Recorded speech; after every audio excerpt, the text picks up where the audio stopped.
And here's the thing. This is the key for you. This is the answer that you're looking for. You're going to be able to do this easily because you've applied it in so many other areas of your life. We just need to tell you the genesis of manifestations.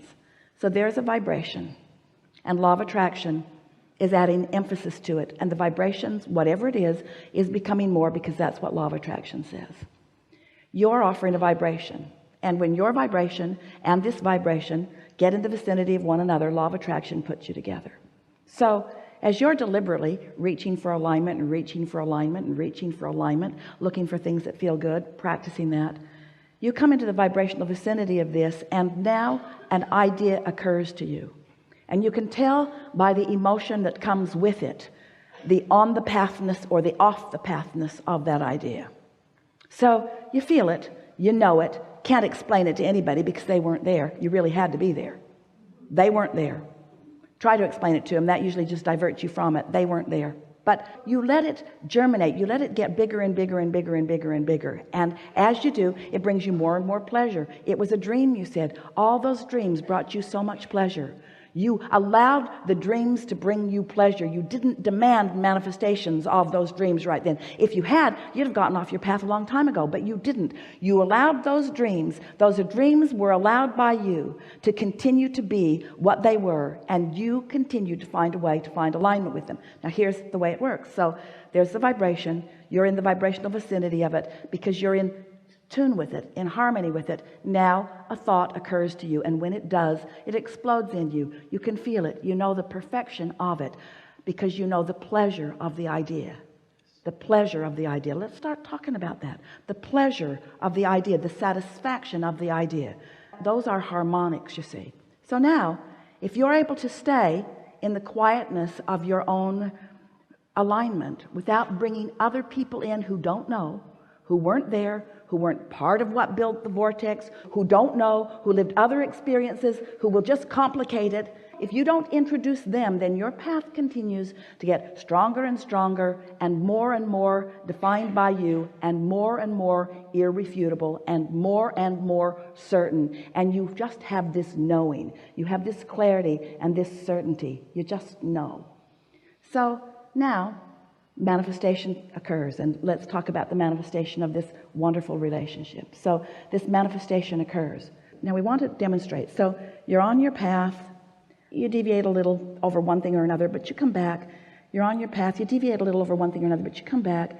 You're on your path, you deviate a little over one thing or another, you come back, and then something happens that causes you to do this more. Just the circumstances of what you're doing.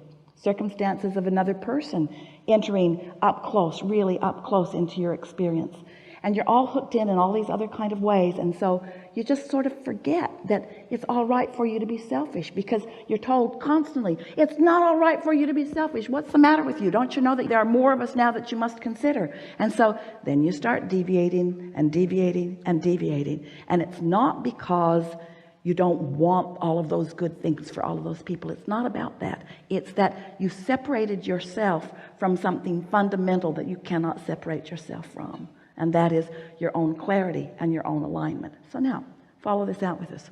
So now you recognize that, and you're feeling the discord of it, not the discord of a hard relationship. That's not what we're talking about. We're talking about the discord of splitting yourself up. We're talking about the discord of your own split energy. You can use any excuse you want, but it's the discord of your own split energy. That'll keep you from being creative. That'll keep you from moving and dance. That'll keep you from everything you want, and it'll keep you from satisfaction and contentment in this moment, won't it? But it's happened. It's no big deal. It's happened. So now you get clear. You start focusing on what you can do something about. You come back into alignment. Not about that. That's too hard right now. Come into alignment about dance. You come into alignment about this. You come into alignment about that. Not about that. That's too hard right now. You come into alignment. You come into alignment. You come into alignment. You accomplish alignment. Never mind that, because that's too hard. You come into alignment. You come into alignment. You stop beating up on yourself about that, because every time you beat up on yourself about that, you come out of alignment. Every time you try to do what somebody else wants you to do, you come out of alignment. You just come into alignment, come into alignment, come into alignment. Come into alignment, come into alignment, come into alignment, and then law of attraction helps you dovetail again. And you realize you were never very far off your path. It wasn't about needing to do something different. It wasn't about needing to omit somebody from your experience. It was about discovering your ability to stay in your own truth, in your own alignment, even with up close and personal pressure to drag you away from it. And we're not just talking about a person, we're talking about the world at large, who when they see a powerful person is sought after for the power that you've garnered. And don't you dare be so selfish as to keep your power for your dreams. You better spread it out among everybody. But in doing so, you insult them. You insult them because you say to them, I do this for you because I see you cannot do it for yourself. And you split your energy and you feel real bad. Thank you. May I? Yeah, that was good. Yes. That was really good.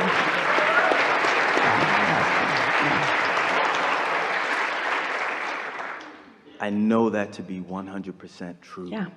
Yeah. Because when I allowed myself to be pulled towards the intention, the dreams that I had, I just enjoyed the dreams of it. I just enjoyed it. And it happened, it manifested. Yeah. And it's supposed to feel good all along the way, not only after it manifests. And that's what the piece unconditional is about. Because if the vibration is evolving and you are allowing yourself to resonate with it, then you're finding satisfaction long before the contracts and long before the money and long before the satisfaction is there. You're in alignment. That's unconditional. Finding the satisfaction without needing the condition to punctuate or to prove it. But then the condition always does punctuate it and prove it, doesn't it? Yes. Yeah. Second part of the situation, I've always been the responsible person in my family, taking care of my entire family, my extended family. My mother has been a person who always looked for excuses, and then the excuses turned against her. So early on, I started to take care of my mom. Yeah.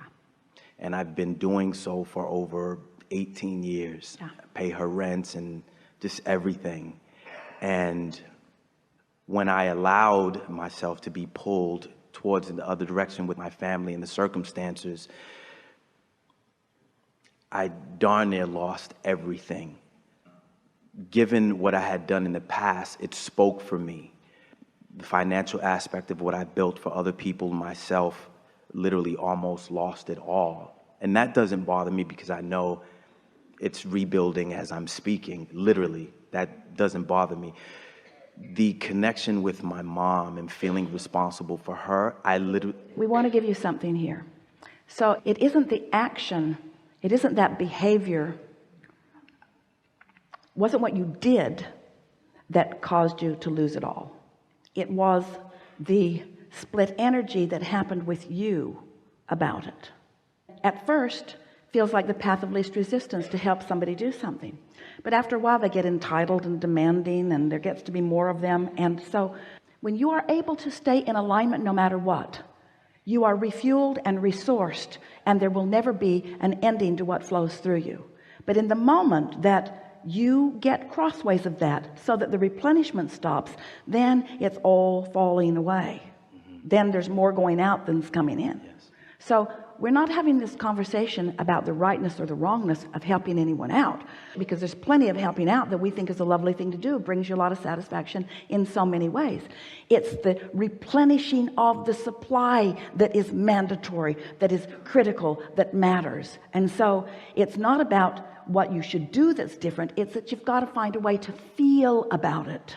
Whatever you're doing, you got to find a way to line up with it. The worst thing in the world that you can do is to continue to do something that doesn't feel good. So the subject isn't, is the action right or wrong? The subject is, how do I feel about it? And sometimes you have to take some actions in order to figure out what the path of least resistance is. For example, let's say that you're with us on this. You're sort of getting the sense that maybe you should just cut them all off. Too many people demanding too much from you, so just cut them all off. And so now the rent isn't paid. Is that the path of least resistance? We don't think so. We don't think somebody not being able to pay the rent is what you were looking for. If you care about how you feel and you're just saying, from where I stand, which is the only place that you can be, from where I stand, what is the path of least resistance? And eventually you'll get all the way, but at first it's pay the rent or don't pay the rent. Well, you're going to pay the rent. You're going to pay the rent. Meet this demand or don't meet this demand. Well, maybe the demand not so much. In other words, you just get so you sort it out, but eventually you'll find yourself in alignment with what you're doing, because you got to be. What you want to say to everyone is, I love you so much, but I will not give up my alignment for you. And they'll say, well, we're not asking you to give up your alignment. Just do what we need you to do and stay in alignment.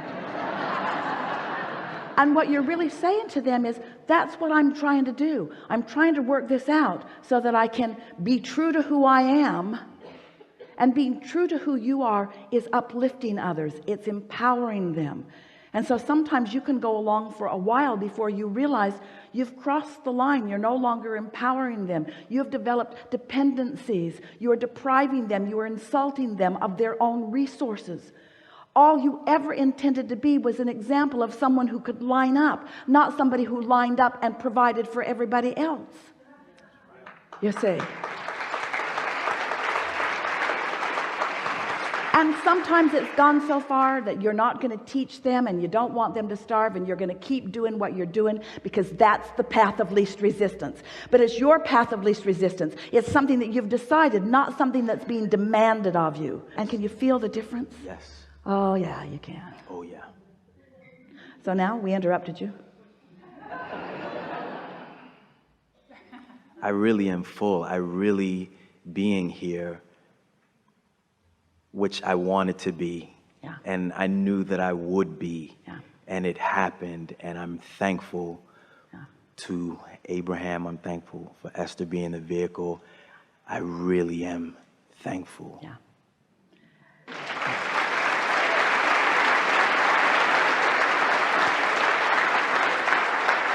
Be easy about it and be more incrementally selfish. And here's the piece that we really want you to hear. You're looking for the satisfaction in the thought, the satisfaction in the thought. And so just like your dreams were satisfying, if this thought about something that somebody wants you to do isn't satisfying, find a way to make it satisfying, or don't do it. Thank you. Yeah, really good. Yeah, really good.